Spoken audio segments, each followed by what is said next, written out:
The journalists do have the social responsibility, and the norms and the framework of the journalism. We are consistently on watchdog what the government is doing and whether it is beneficial to all the sections of the society or not. So that is our moral responsibility, and that is why our profession is. And investigative journalism as such, as sir will delve more into it, it is not once in a while kind of reporting. You have to be very persistent. You have to go through data, really mining the data, and a lot of hard work and teamwork is also very much there. And I'm sure Gopikrishnan sir will be throwing light on how he pursues his case by case reporting in different aspects, and it would be very helpful to our students to be a good journalist. And now I request Gopikrishnan sir to share his thoughts on this very important matter. Welcome, sir. Thank you, Professor, and students of the University Communication Department.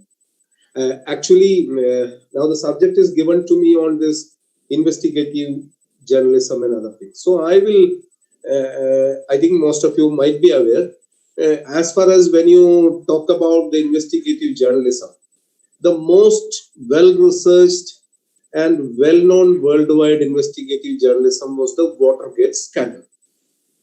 And how it happened?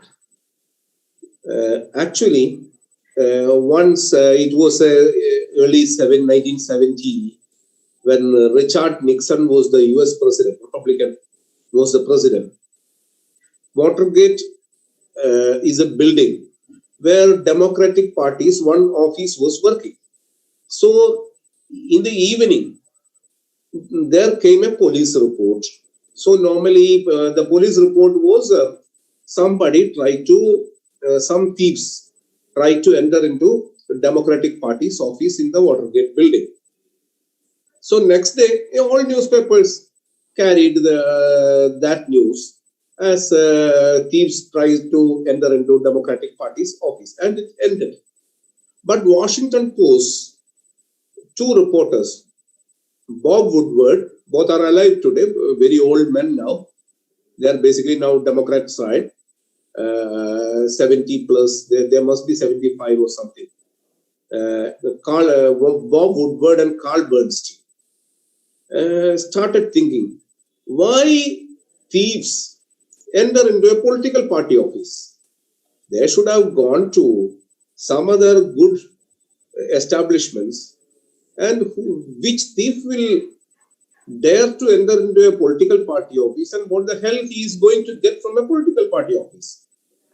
So they started checking the history and antecedents of the thieves, and then they found that there is no case till date registered against them. So their minds started working. They are not petty thieves. Then who are they? Then it gone like 2 years of writing, and they established that it was ruling Republican parties, agents or police officers who were trying to install bugging machines inside the Democratic Party office. So it's a crime. US President, and it led up to US President Richard Nixon. Why President of America is doing this? He is putting bugging. So that is called as Watergate scandal. And when you come to as a journalist, you must all read it. It is still available everywhere in the internet. So how they got all this data? These reporters were talking about saying that these two thieves have no antecedents and they are not thieves actually. And then they found their bank accounts, money from Republican Party and others. So in that entire 2-year-old reporting, they had a source. That source name was Deep Throat.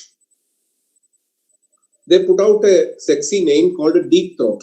It's a bad word in America, Deep Throat.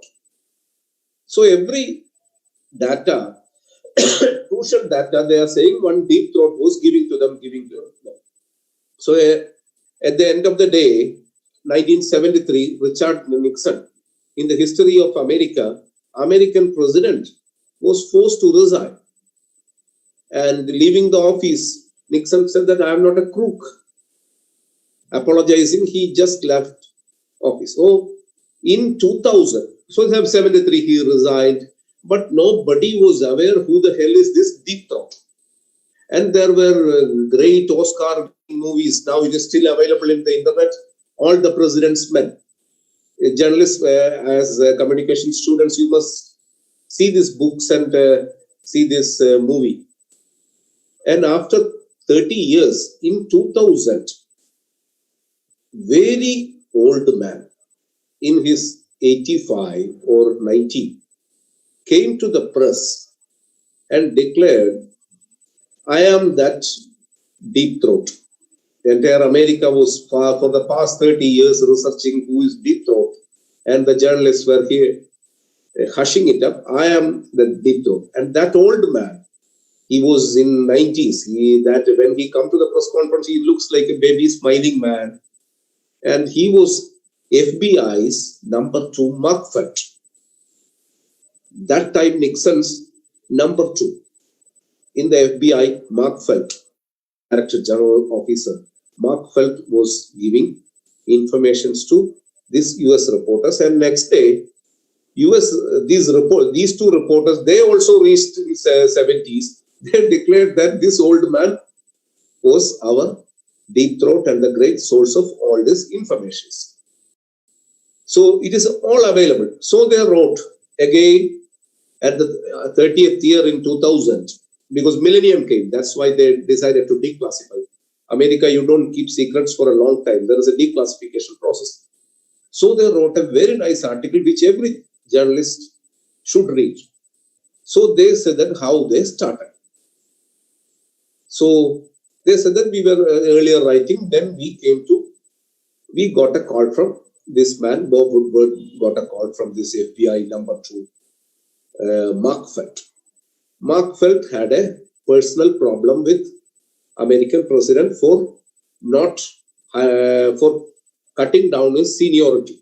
He was supposed to be the FBI chief, but he was cut down, and so he could not become the FBI chief. So he had a personal grudge. That's why people are leaking infos to the journalists. So now what I am saying is, those who wanted to be in investigative journalism, or every journalist must read it, because every writing, there must be a sense of investigation. Otherwise, you are just basically copy, paste what Prime Minister said, what opposition leader said, what Chief Minister said, counter what opposition leader and other party leader said. That's our normal thing. But and investigative journalism is not a daily activity. It happens once in a blue moon. So the reporter said, this FBI number 2 Mark Felt told them how they have to meet each other, because you are writing against world's number 1 man, number 1 strong man, that is President of US. So we cannot use the phones. So we have to keep a lot of surveillance will be there. So we have to. So he said that we will meet at that all the president's movie you can see. We will meet at a underpass bridge at night 2:30. But before coming to that bridge at 2:30, you people have to take taxi to an opposite direction and leave that taxi there. Then take a taxi from that opposite direction to this underpass. And you leave the taxi near the underpass and slowly walk. Then we will meet, and then you will see I am coming opposite, and we will meet and we will discuss these things. So it's a tedious thing. So they said that agreed. So they said, so Mark Felt asked, boys, how will you come to know you want to meet me or I want to meet you?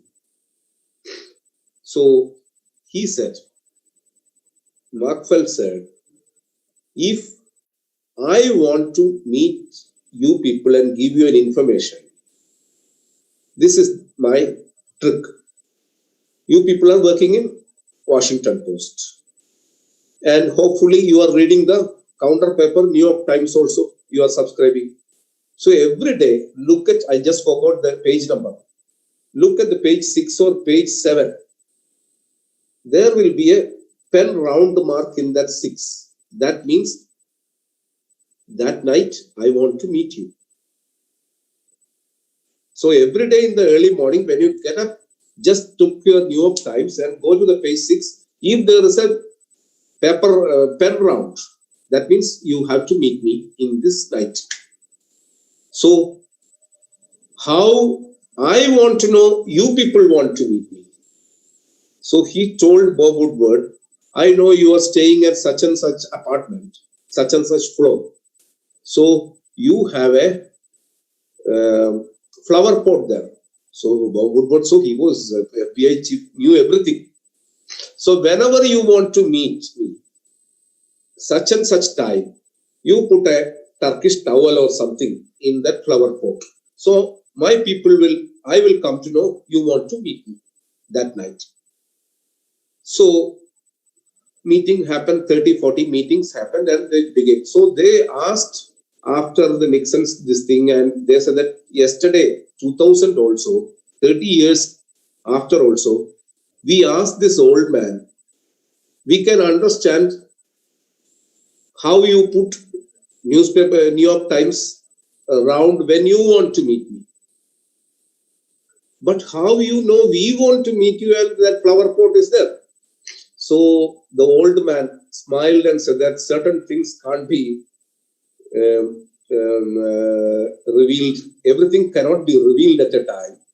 And let me take this secret to my graveyard. So this is how that things are going on. The tremendous work, tremendous pressure, tremendous audacity, tremendous checking. You have to through an investigative report, which is considered as the world's #1 Watergate. And in India, actually, one of the first investigative report came in Indian Express by Arun Shauri and Gurumurthy under the great publisher, iconic honor, Ramnath Goenka, about how Reliance was tax evading. It was also a long, some 2, 3, 4 years, and the rules have changed. Nowadays, when you look at this aspect, this current generation may not feel it's a corruption. What was Dhirubhai doing was, that time there was a license charge. When you start a company, you have a production capacity licenses there. So you can produce some 1 lakh unit. But what Dhirubhai and other companies were doing, they smuggled the machines, and production is there. Even though their license was 1 lakh, they were producing 2 lakh or 3 lakh. So there's a huge tax evasion. But your generation at this thing, that license Raj has gone, and now when you increase the production and others, there is no rule. So then it started the force, lot of issues. So when you go to an investigative journalism, the basic rule is, that's an American rule, follow the money. When you attack the powerful center, they will come with hundreds of rejoinders to nullify your story. So the theory is you have to go to the corruption. How? Through a policy or through this move, how the people got money. So you have to follow every area we follow the money. In 2G case, 2G scam happened in January 2008. That time I was not even in Delhi. I landed Delhi in May. For my luck, September, only people started talking about how the foreign companies, the licenses given by the Benami companies, shell companies, are selling to 5,000 crore, 6,000 crore. Those who got the licenses for 1,000 crore, within 5 months, they are getting six times, 7 times of some of their shares. So my office was, luckily, these are called the journalism luck. Asked me to check into that time. I don't know the word, the meaning of spectrum. I have to Google what is the hell is spectrum, what is it's not easy because gigahertz. So you have to study a lot, and I can't. Still, there are a lot of definitions on spectrum. So for me, thankfully, now I can tell everybody is aware. That time, that is the theory of the most of the investigative stories in journalism class. Basically, you will say you have to find a disgruntled man in an organization. There will be a disgruntled man, like Mark felt he was harassed, he didn't get the promotion. So you have in every office, in every police station, there will be a disgruntled police constable or ASI or in an ASP office or in a health center. Every year, even in Prime Minister's office, President's office, there will be, that's the basic rule of journalism, there will be a disgruntled person. He must be disgruntled due to the personal thing, or he must be disgruntled due to the atmosphere. He wanted to tell this to public. So it is the luck of a journalist and luck of him to meet the correct wavelength you have to get. For my luck, I got a whistleblower. Now I can tell his name because he is a CBI whistleblower, CBI's prosecution witness. Now he joined BJP and other things. His name is Asirvada Machari. He was additional private secretary to Raja that time, and he was so fed up of the activities happening without changing, cheating the prime minister. Something has to be typed by the minister. Something has to be typed to Karnataka. So he was fed up with the minister and his attitude, his behavioral pattern. So thankfully, I got him, and then came the entire thing. So how we broke follow the money theory also I will broke. That time, whoever writes, says against Raja, Karnataka, Congress, and everybody will say he is a humble Dalit minister from a poor family, and the people from the upper caste is not liking him. So that's why they are attacking him like that. And I work in Pioneer. Already Tamil Nadu newspapers, Tamil Nadu, another minister has called us anti-reservation paper. So we also have this allegation charge of anti-Dalit, writing against Dalit ministers. So many things were there. So how we broke that? So we started as report fast. So everybody was talking about spectrum, gigahertz, megahertz, and it was not interesting to public. So when we brought saying that the so-called poor Dalit minister, claiming as poor, humble, and other thing, he has floated such and such huge companies, real estate companies across South India and Singapore. So there, Raja collapsed. His lies has been collapsed.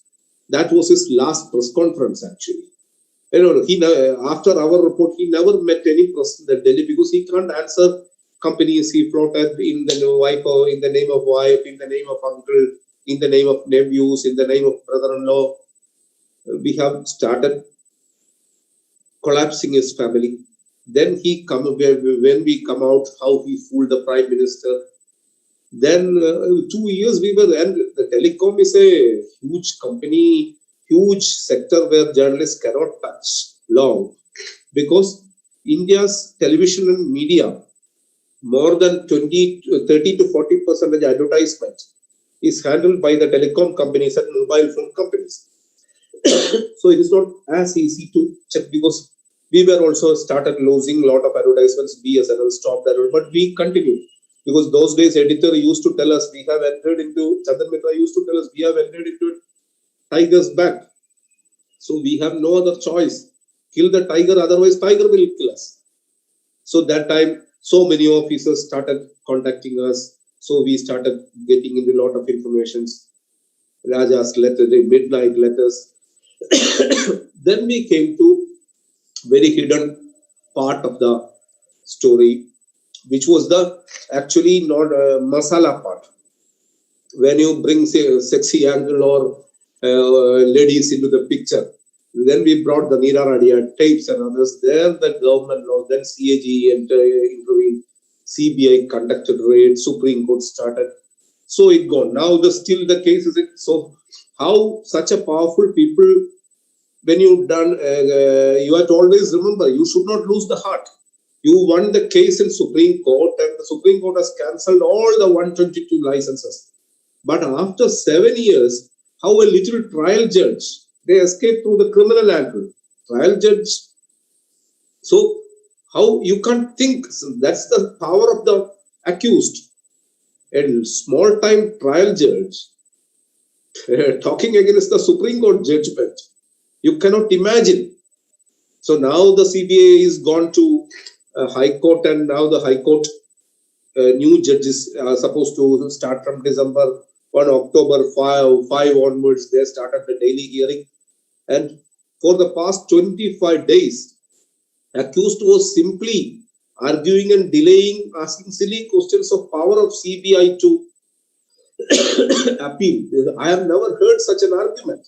It is like when a police officer, when you drive kids drive a bike without helmet, police officer stops and asks, why helmet? So you are asking police officer, show your PSC appointment letter. Who are you? Can you imagine? This kind of arguments accused is asking, what is the power of CBI to appeal? Now sadly in India, when this BJP government came, the Prevention of Corruption Act was diluted a lot. They said that we need to be tested trial under new act.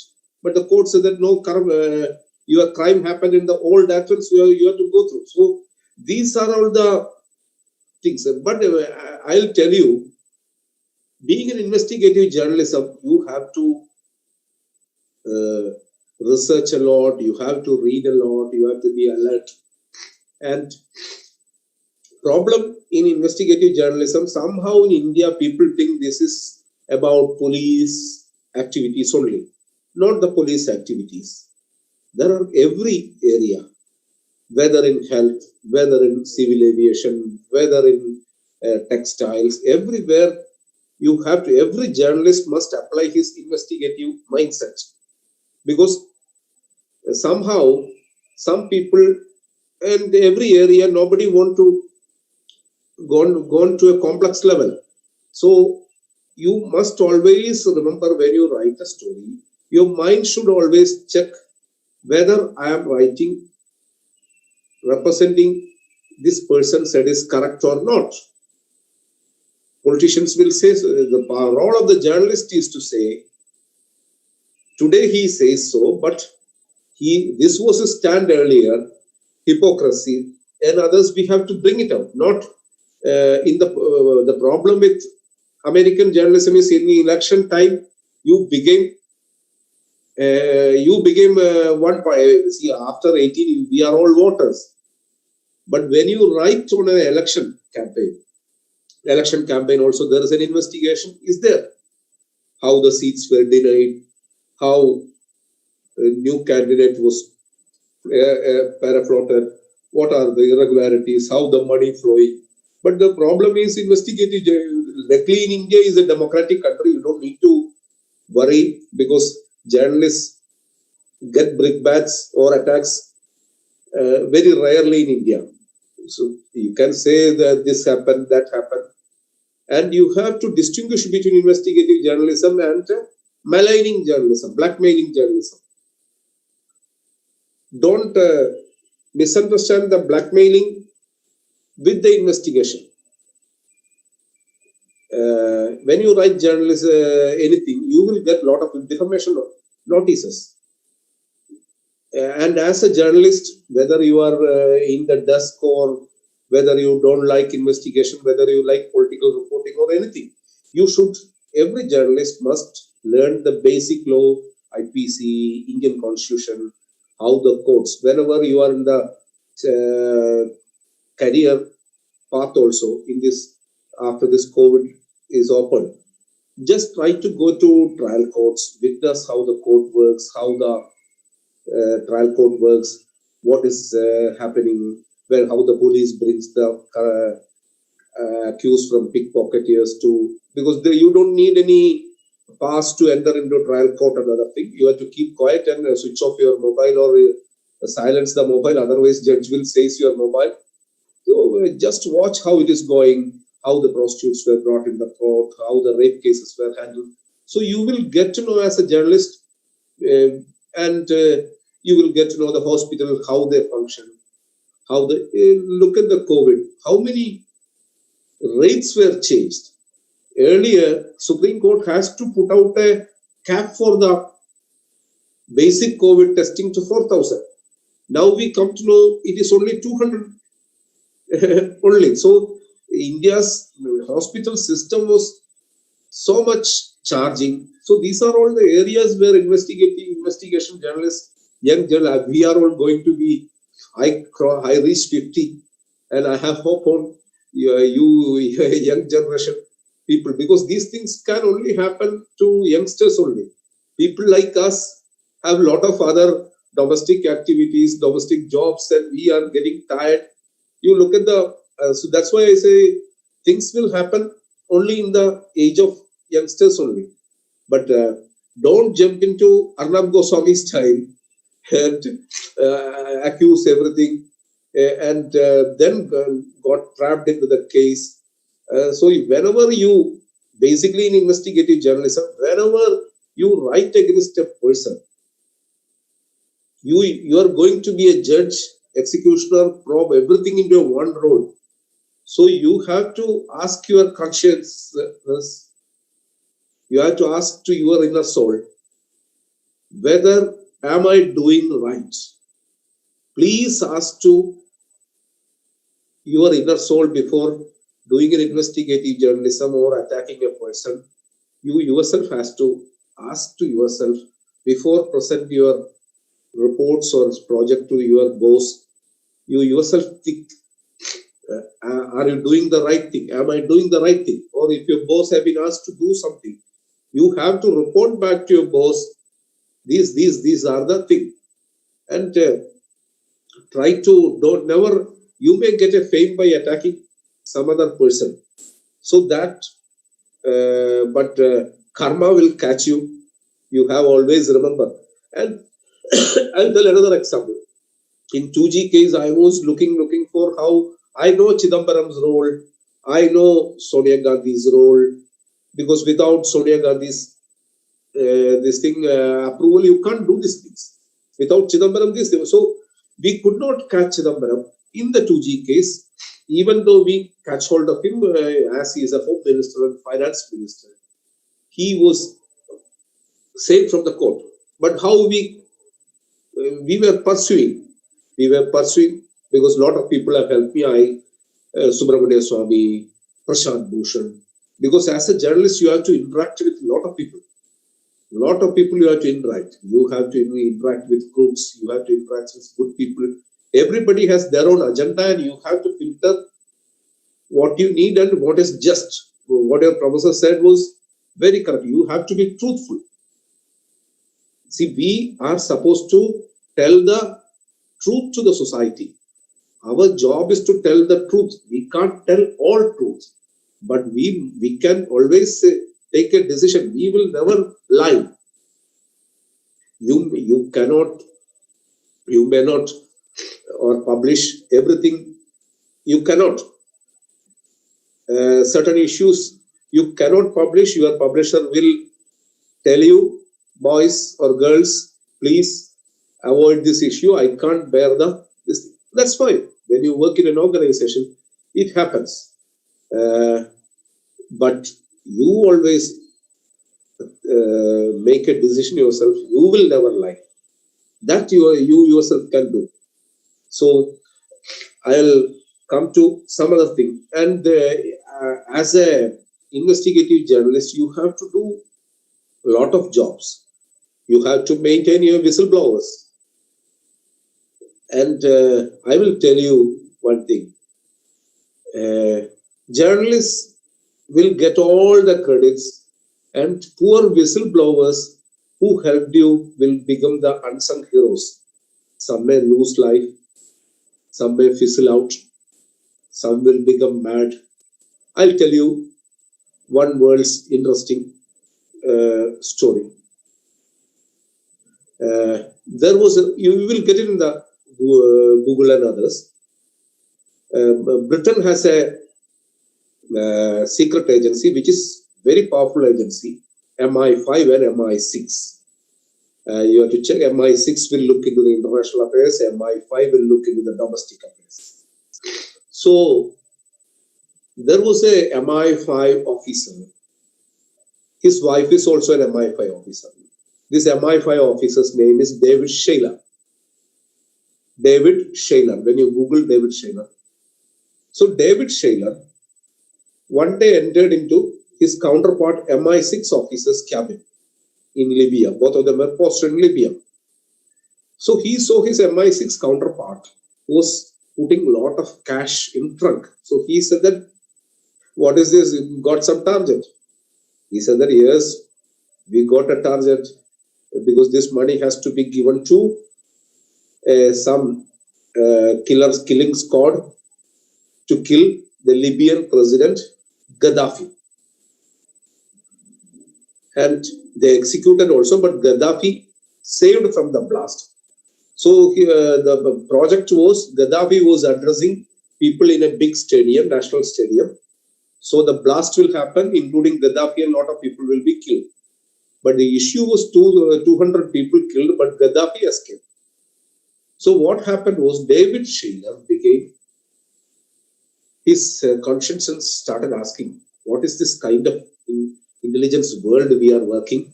People were killed due to our dirty tricks. So he alerted all the London editors. See, our country using our tax money to kill another country's head and another country's lot of people. This is Libyan blast is our job. But what happened to the bad luck of David Shayler? Every editor alerted the government, British government. Journalists cheated their whistleblowers actually. So he has to run. His own agency started tracking him worldwide. He and his partner Annie McCord, she was also an officer. They started running. At last, they surrendered before the British court. And in the meanwhile,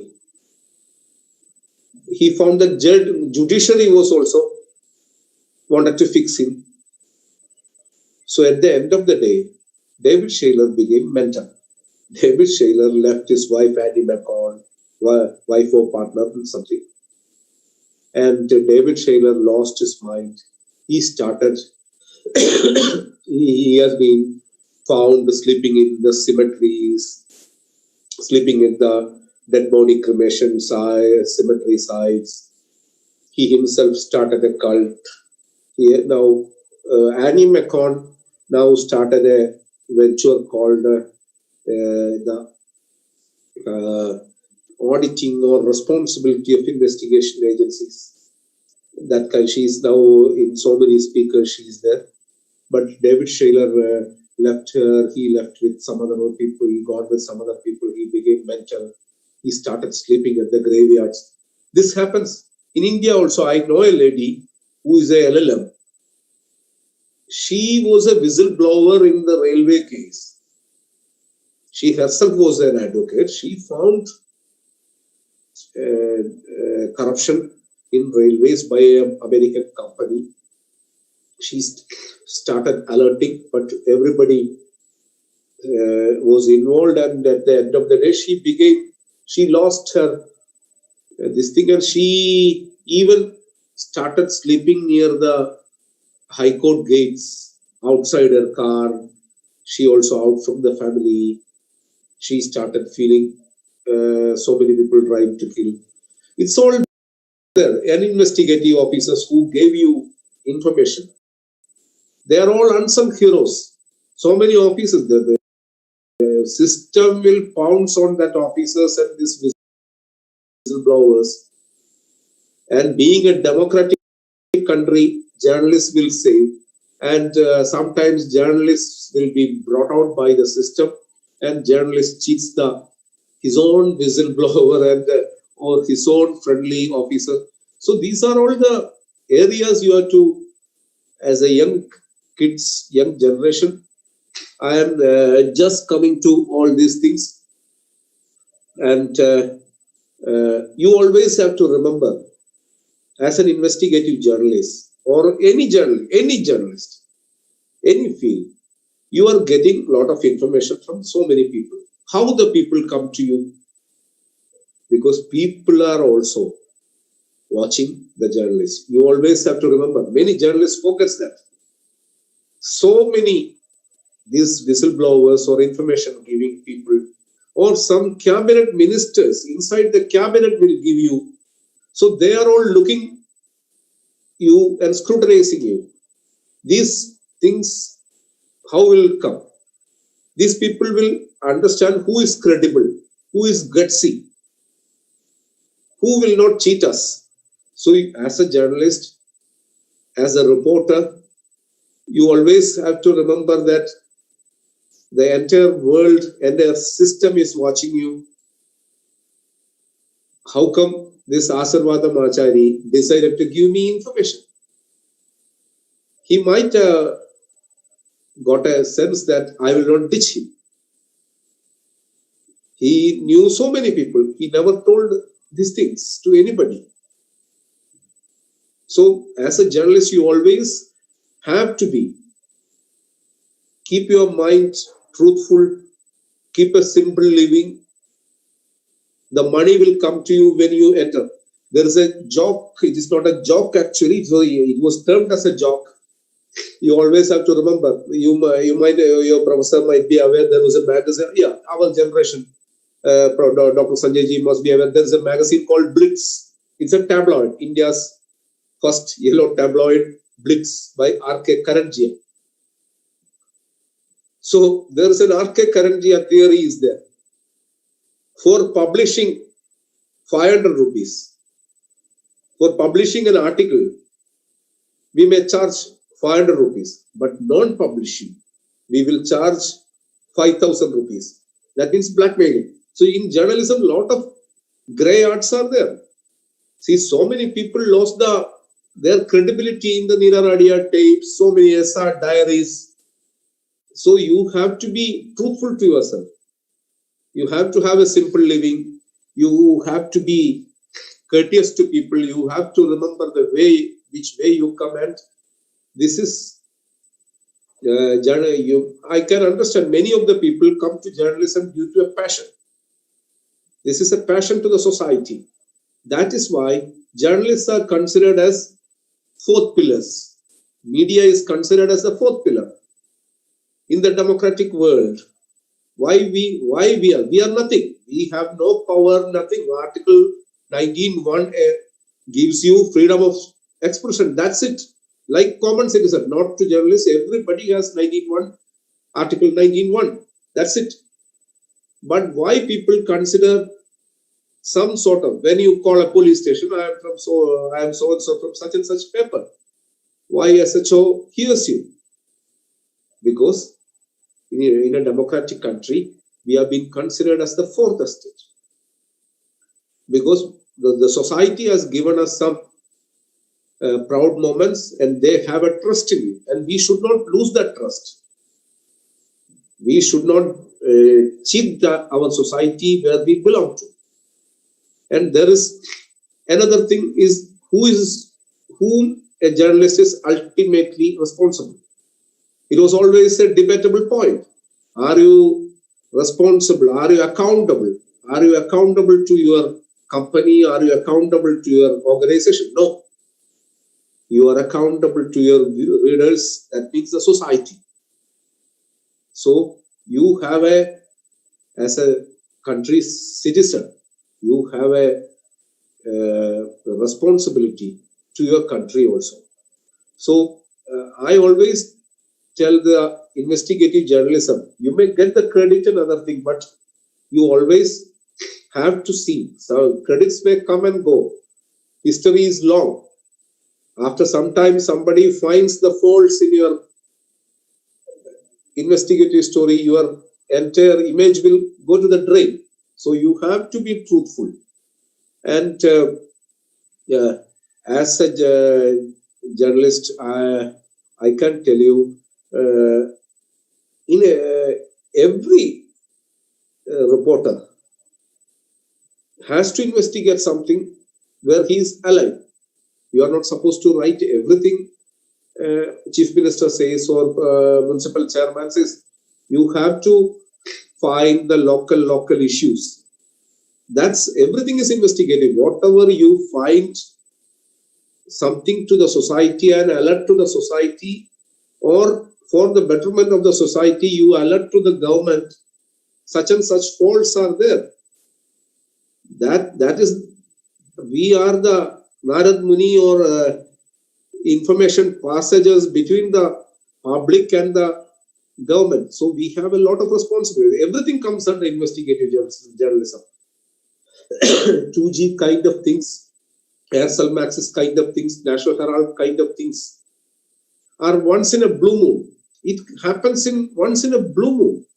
But in your life, your job is to be you have to investigate certain things from your municipality, from your hospital, from the bus you travel, from the car you travel, from the road you travel. Everywhere your mind shall be open. Whether you are a political reporter, political reporting also, there is an investigation is there.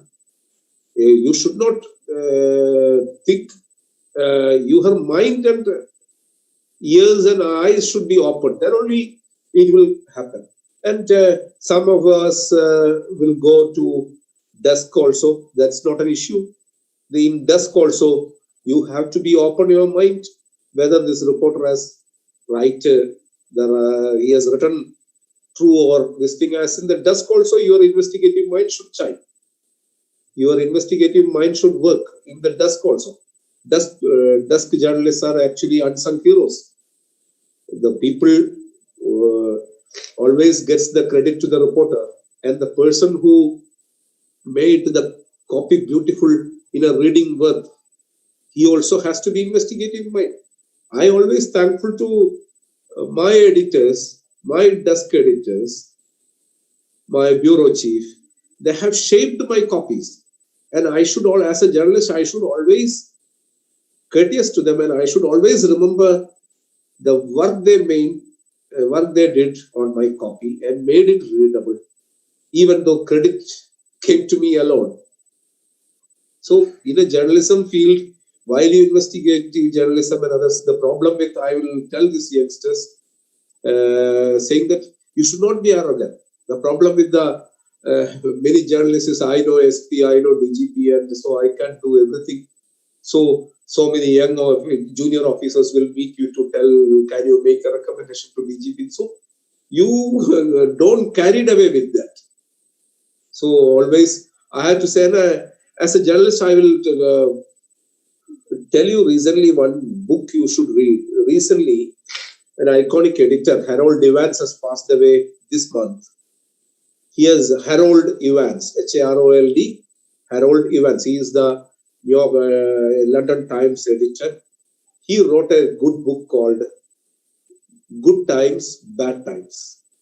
As a journalist, you must read it. It's a very 10, 15 case studies, because there is a thalidomide in one chapter. Thalidomide means thalidomide is a medicine applied on the newborn babies. So they found that lot of babies, newborn babies who were administered this thalidomide. That's why I am telling your mind has to be open.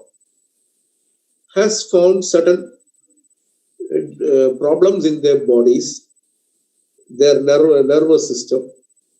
So Harold Evans conducted a study and found the faulty problem of that medicine. That's called thalidomide issue. And there is another thing is DC-10. DC-10. There's a chapter.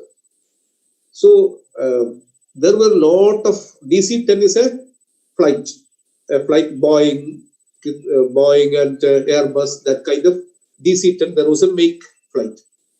So he found that DC-10 flights are frequently collapsing in air.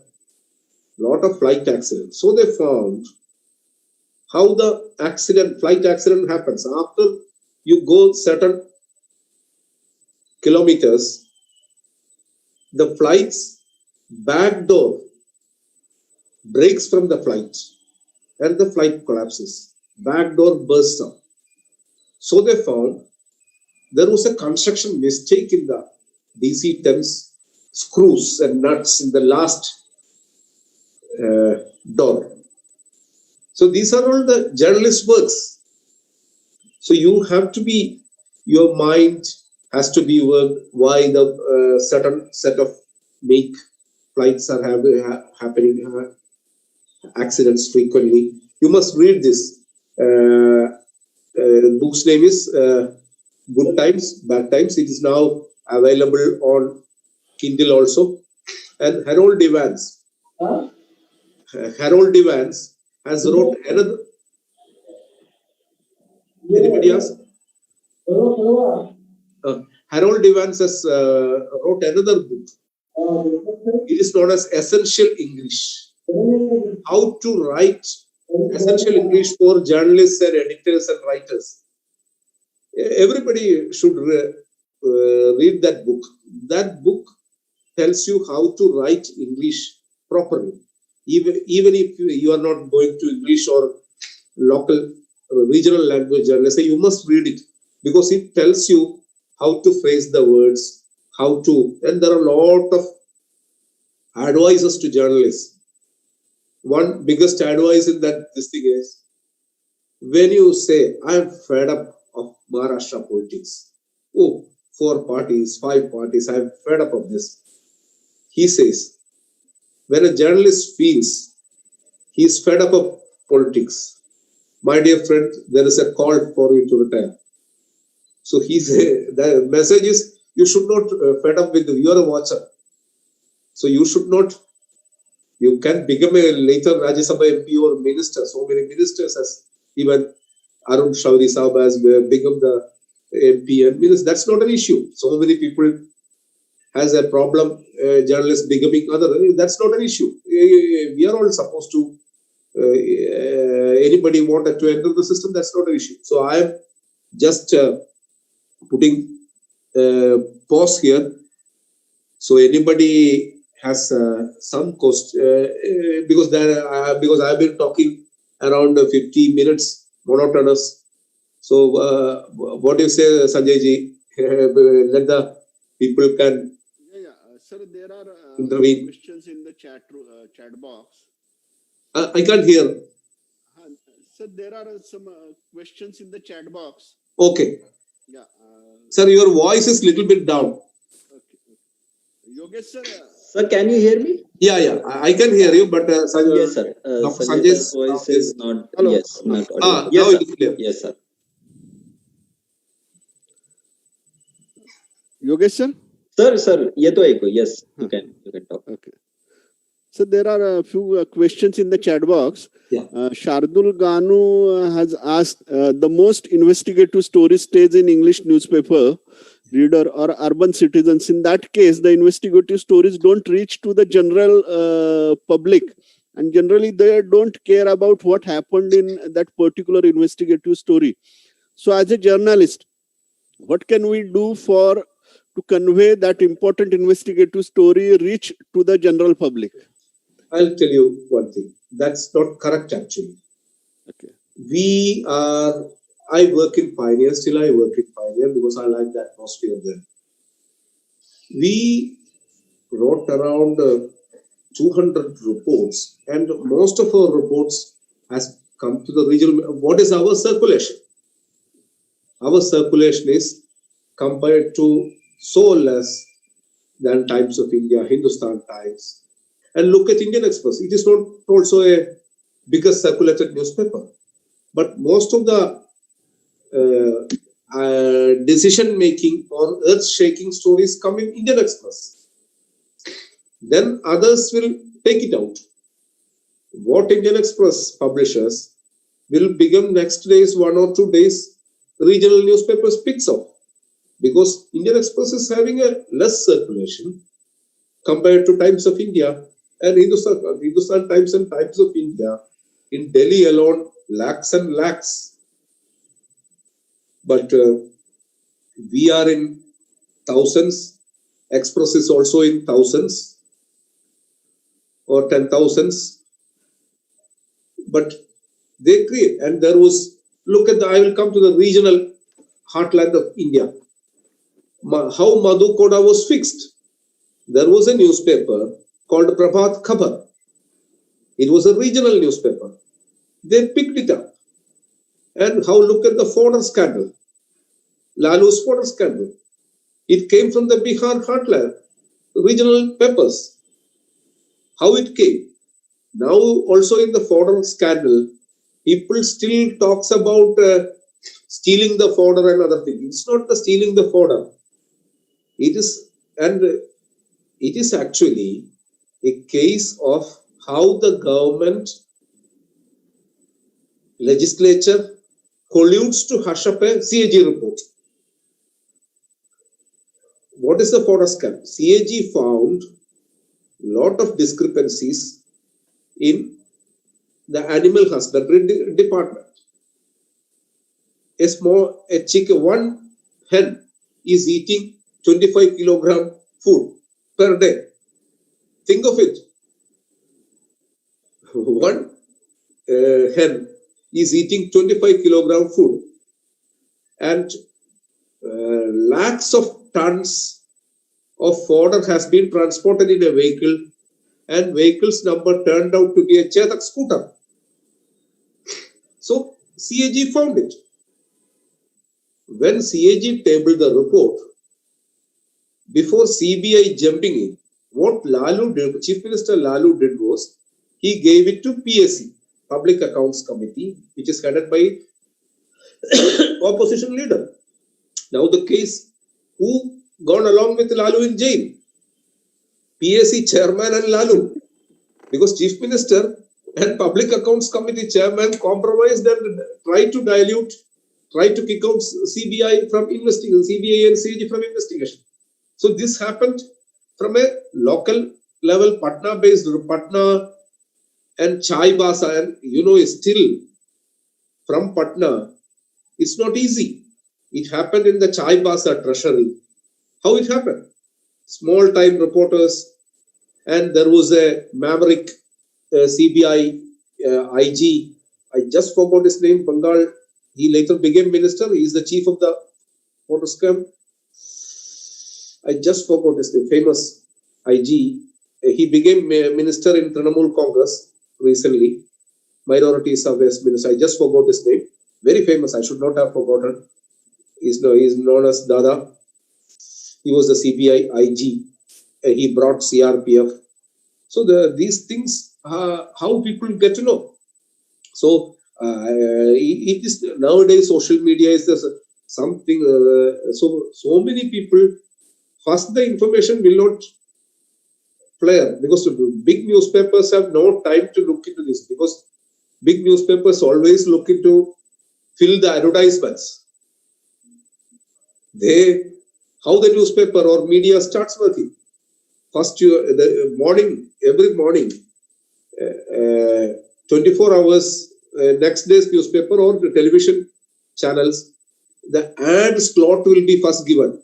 Next, you are filling the news in that point only. In Times of India kind of newspapers, you are waiting for the new, and small newspapers have the huge space. So you have to, reporters, and look at the Indian Express. Indian Express, Arun Shauri always used to say, wherever Indian Express lands, it will be the #1 paper. And whenever other newspaper comes, Indian Express reduced to #2. When another newspaper comes, Indian Express reduced to #3. So how it happens? So people are also not correct. So don't worry about the circulation. Whatever you published, it will go. And as a journalist, nowadays, how it happens? When you publish a thing, in democratic society, there is an opposition. They will pick it up. That's why it comes to regional newspapers, local opposition, and there were a lot of people looking for this story, for this report. Actually, people use the word story. I always use the word report. We are not a story, we are reporters. But somehow we came the British or American system of story, the word I used to personally don't like. So don't worry, it will come. And some regional newspaper issues also come to the national level also. So it's not a one-way traffic. Now the information flow, everything has gone very high level.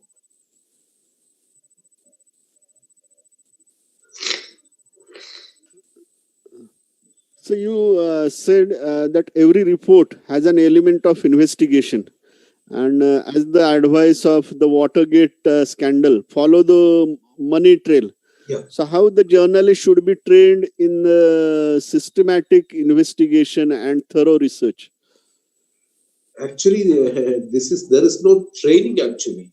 Yeah. It comes to you. You have to.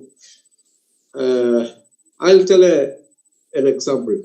When we were looking into Chidambaram's case, we found his son was running so much companies, and it's not easy to find. And then so many months of looking into his papers,